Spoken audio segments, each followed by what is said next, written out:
যে 100 ভাগের মধ্যে শতকরা 5 ভাগও যায় নাই, সেটা আমি একদম আপনাকে 100% নিশ্চয়তা দিতে পারি। কারণ বেসরকারি বিশ্ববিদ্যালয়ের শিক্ষার্থীরা রাজনীতির জন্য গণ অভ্যুত্থানের ডাক দিয়েছে বেসরকারি বিশ্ববিদ্যালয়ের শিক্ষার্থীরা, এটা পাবলিক বিশ্ববিদ্যালয়ের কেউ দেয় নাই। পাবলিক বিশ্ববিদ্যালয় থেকে 17ই জুলাই পর্যন্ত যে আন্দোলন চলমান ছিল, সেটা নতুন মোড় নেয় 18 জুলাই থেকে। সেই 18 জুলাই থেকে গণ অভ্যুত্থানের ডাক দিয়ে আন্দোলনের নতুন মোড় নেয়। সেই আন্দোলন পাবলিক বিশ্ববিদ্যালয়ের কেউ ডাক দেয় নাই, সেই আন্দোলনের ডাক দিয়েছে বেসরকারি বিশ্ববিদ্যালয়, সেই আন্দোলনের ডাক দিয়েছে মাদ্রাসা শিক্ষার্থীরা। সার্জিস আলমকে কিন্তু আহ সাংবাদিক খালেদ মহিউদ্দিন সাহেব সরাসরি তার ডয়চে ভেলে লাইভ ইনে সরাসরি বলেছে সার্জিস আলমের নাম ব্যবহার করে তার পিতা সরাসরি বিভিন্ন জায়গায় তদবির বাণিজ্য বা তদবিরের বিভিন্ন বিষয়ে সেখানে উল্লেখ করা হয়েছে।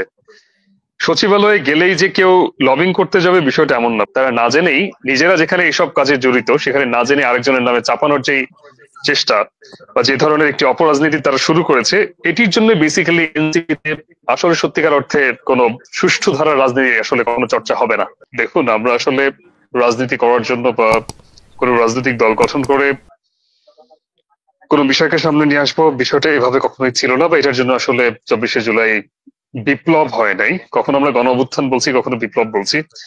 এটার কারণটা একটু পরে আমি বলবো, বাট তার আগে আমি এতটুকু বলে নিতে যাচ্ছি যে এই যে নোংরামিটা এখন হচ্ছে, এবং এনসিপি বলি বা নতুন এরকম প্রায় 28টার মতো নতুন সংগঠন এসছে, তাদের কারো খুব একটা নাম সামনে চলে আসছে না, কিন্তু এনসিপির নামটা বারবার আসছে, কারণ জুলাই গণ অভ্যুত্থানে যারা বা জুলাই বিপ্লবে যারা নেতৃত্ব দিয়েছে তাদের সংগঠন হচ্ছে এনসিপি। নেতৃত্ব বলতে নেতৃত্বের কেন্দ্রস্থানীয় জায়গাতে যারা ছিল বা নেতৃত্বের একেবারে সম্মুখ ভাগে যারা ছিল তাদেরকে নিয়ে যে সংগঠনটি গঠন হয়েছে, রাজনৈতিক সংগঠন, সেটি হচ্ছে এনসিপি। এই এনসিপির স্বাভাবিকভাবে মানুষের এক্সপেকটেশন অনেক বেড়ে গিয়েছে এনসিপির প্রতি, যদিও সেখানে রাজনৈতিক জায়গা থেকে কেউ চিন্তা ভাবনা ভাবে করে নাই যে রাজনৈতিক কোনো দল গঠন করবে, সেজন্য জুলাই গণঅভ্যুত্থান হয় নাই, বা গণঅভ্যুত্থান বা বিপ্লবের পরবর্তী সময় কি হবে 5ই আগস্টের পরে, সেটাও শেখ হাসিনা ফল করানোর পরে কি হবে সেটা অনেকে জানতো না।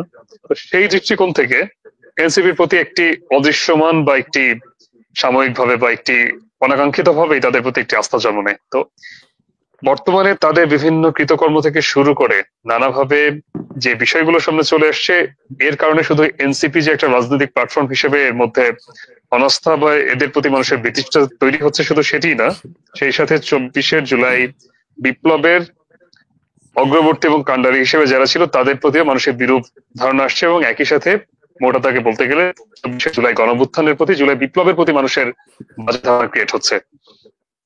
এই দৃষ্টিকোণ থেকে আসলে রাজনৈতিক চিন্তা চেতনার জায়গায় এই 24শে জুলাই গণঅভ্যুত্থানের বা আয়াতুল্লাহ, আপনি যে কথা বলছেন, আপনাদের এই যে আন্দোলনের সময় তো আমরা দেখলাম যে এই যে আওয়ামী লীগের নিষিদ্ধে যে আন্দোলনটা হলো, সেই আন্দোলনের সময় প্রাইভেট ইউনিভার্সিটি, আপনারা আগেও অভিযোগ করেছেন এনসিপির ব্যাপারে বা নাগরিক কমিটির ব্যাপারে, কিন্তু আমরা সেই আন্দোলনে তো আপনাদের অনেককেই দেখলাম, সেটা কিভাবে হলো?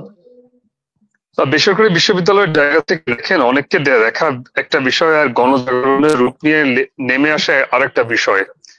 দুটো বিষয় সম্পূর্ণভাবে এক না, কিন্তু না, এখানে তাহলে কি আপনার আপনারা এনসিপির হয়ে সেই আন্দোলনে ছিলেন, নাকি আপনারা আওয়ামী লীগকে নিষিদ্ধের প্রশ্নে সেই আন্দোলনে ছিলেন?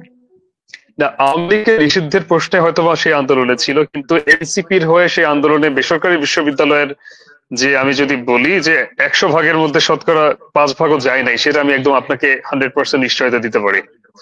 কারণ বেসরকারি বিশ্ববিদ্যালয়ের শিক্ষার্থীরা রাজনীতির জন্য গণ অভ্যুত্থানের ডাক দিয়েছে বেসরকারি বিশ্ববিদ্যালয়ের শিক্ষার্থীরা, এটা পাবলিক বিশ্ববিদ্যালয়ের কেউ দেয় নাই। পাবলিক বিশ্ববিদ্যালয় থেকে 17ই জুলাই পর্যন্ত যে আন্দোলন চলমান ছিল, সেটা নতুন মোড় নেয় 18 জুলাই থেকে। সেই 18 জুলাই থেকে গণ অভ্যুত্থানের ডাক দিয়ে আন্দোলনের নতুন মোড় নেয়। সেই আন্দোলন পাবলিক বিশ্ববিদ্যালয়ের কেউ ডাক দেয় নাই, সেই আন্দোলনের ডাক দিয়েছে বেসরকারি বিশ্ববিদ্যালয়, সেই আন্দোলনের ডাক দিয়েছে মাদ্রাসা শিক্ষার্থীরা, সেই আন্দোলনের ডাক দিয়েছে কৃষক, মজুর, তাঁতি, জেলে, তারা। সেই আন্দোলনে পাবলিক বিশ্ববিদ্যালয় অ্যাজ আ হোল হিসেবে তারা কোনো ক্রেডিট তারা দাবি করতে পারে না।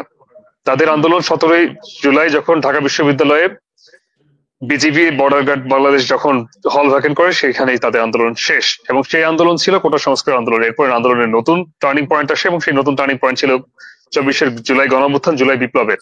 সেই বিপ্লব হয়েছিল বেসরকারি বিশ্ববিদ্যালয়ের হাত ধরে। এটিতে যে অবজ্ঞা বা যে ন্যূনতম দ্বিমত পোষণ করবে, তার এই জুলাই বিপ্লব সম্বন্ধে, তার জুলাই বিপ্লবের কোনো ক্রেডিট তার রাখার মতো ন্যূনতম কোনো অবদান তার নাই, এবং সে এটাকে সম্পূর্ণভাবে নাকচ করে দিবে। তো আমার বিষয় যেটি, সেটি আওয়ামী লীগ নিষিদ্ধের প্রশ্নে এক হতে পারে, কিন্তু সেটি এনসিপির প্রসঙ্গে নয়, এনসিপির রাজনীতি প্রসঙ্গে নয়।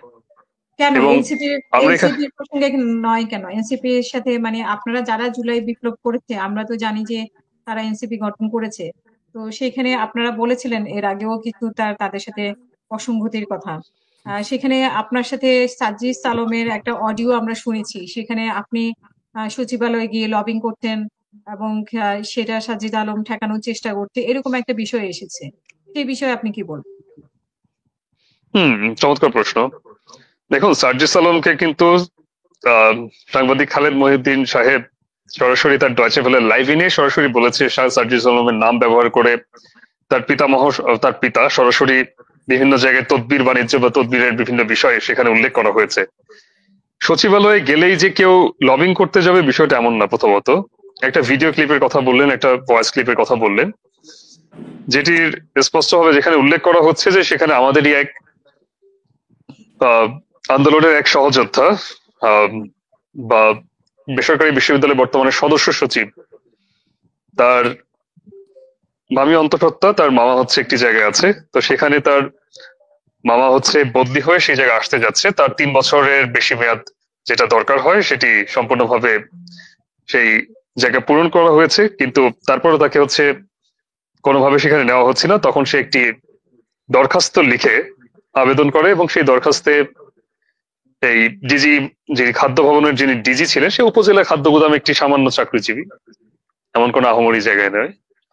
তো সেখানে সে লিখিত দরখাস্ত দেওয়া হয় এবং সেখানে সে সিগনেচার করেন এবং সেখানে সে সিলও দেয় যে এটি খুব শীঘ্রই হয়ে যাবে, যেহেতু তার বামী অন্তঃসত্ত্বা। তো সেটিকে সে না করে পরবর্তীতে সার্জিস যে ভয়েস ক্লিপটি দেয় সেটি সম্পূর্ণ একটি মিথ্যাচার এবং তার জায়গা থেকে যেখানে তাদের নিজেদের বিরুদ্ধে একের পর এক তদবির বাণিজ্য, একের পর এক অমুক তমুক নানা বিষয় নিয়ে অসঙ্গতি চলে, যেমন আজকেও একটি আসছে। গত কয়েকদিন আগে জুলকারনাইন স্যার নিজে একটি পোস্ট করেছেন। সত্যতার জায়গা থেকে এই বিষয়গুলো চিন্তা করলে কতটা সেটি আরো পরের বিষয়, কিন্তু কোনো একটা জায়গা থেকে চাইলে আপনি একটা অফিসে গেলেন, সেখান থেকে আমি একটা ভিডিও ফুটেজ কালেক্ট করে আমি বলে দিলাম যে এখানে আপনি তদবির করতে গেলেন, টেন্ডারবাজি বা চাঁদাবাজি করতে গেলেন, বিষয়টি হলো কোনোভাবেই অ্যাকসেপ্টেবল না। তো সেই জায়গা থেকে বিষয়টা আমরা ক্লিয়ার করেছি এবং সেটির আমি সেই যে দরখাস্ত প্রেরণ করা হয়েছে সেটির ছবিও আমি দিয়েছি, সোশ্যাল মিডিয়াতে দিয়েছি।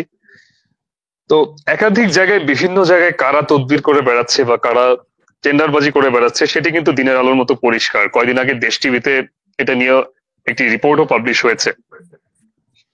তো বেসিক থিং হচ্ছে যে এখানে শেষ করবেন বেসরকারি, শেষ করবেন আপনি। জি জি, আমি আমারটা শেষ করছি। বেসরকারি বিশ্ববিদ্যালয়ের জায়গা থেকে তাদের সাথে দ্বিমত পোষণের জায়গা শুরু থেকেই ছিল। তো সেই ক্ষেত্রে কোনো একটা স্থানে গেলে সেখানে একটি আমার প্রশ্ন হচ্ছে সিসিটিভি ফুটেজ কালেক্ট করে কে কোথায় যাচ্ছে সেটার ভ্যালিডেশন সার্ভিস দেয়ার কে? আর সেটার সিসিটিভি ফুটেজের সেটা যদি কোনো কিছু বিচার করতে হয় সেটা আমাকে মন্ত্রণালয় থেকে সামন করবে। সেখানে সেই খাদ্য ভবনের যিনি ডিজি ছিলেন সেখানে তার অ্যাডমিন সাহেব যিনি ছিলেন তার স্পষ্ট স্বীকারোক্তি পর্যন্ত আছে যে উনি বলেছেন যে না, এখানে তো টেন্ডার রিলেটেড কোনো আলোচনা হয় না। টেন্ডার ডিজি দেওয়ার কে? টেন্ডার তো দিবে হচ্ছে একজন প্রজেক্ট ডিরেক্টর বা পিডি, সেটা টেন্ডার ডিজি কই থেকে দিবে? আর কিসের টেন্ডার, কত কোটি টাকার টেন্ডার, এটার আদৌ ঠিকাদার কে বা এটার কাগজ কোথায়, কি কোনো কিছু না জেনে একজন মানুষের নামে ভিত্তিহীন প্ররোচনা দেয়, এটা হচ্ছে বৈষম্য বিরোধী ছাত্র আন্দোলনের পরবর্তী সময় এনসিপির একটি অনেক বড় একটি আকার ধারণ করেছে, একটা মহামারীর মতো রোগ। তারা না জেনেই নিজেরা যেখানে এইসব কাজে জড়িত সেখানে না জেনে আরেকজনের নামে চাপানোর যেই চেষ্টা বা যে ধরনের একটি অপরাজনীতি তারা শুরু করেছে, এটির জন্য বেসিক্যালি এনসিপিতে আসলে সত্যিকার অর্থে কোনো সুষ্ঠু ধারার রাজনীতি আসলে কোনো চর্চা হবে না। জি ধন্যবাদ, এটি বলার ছিল।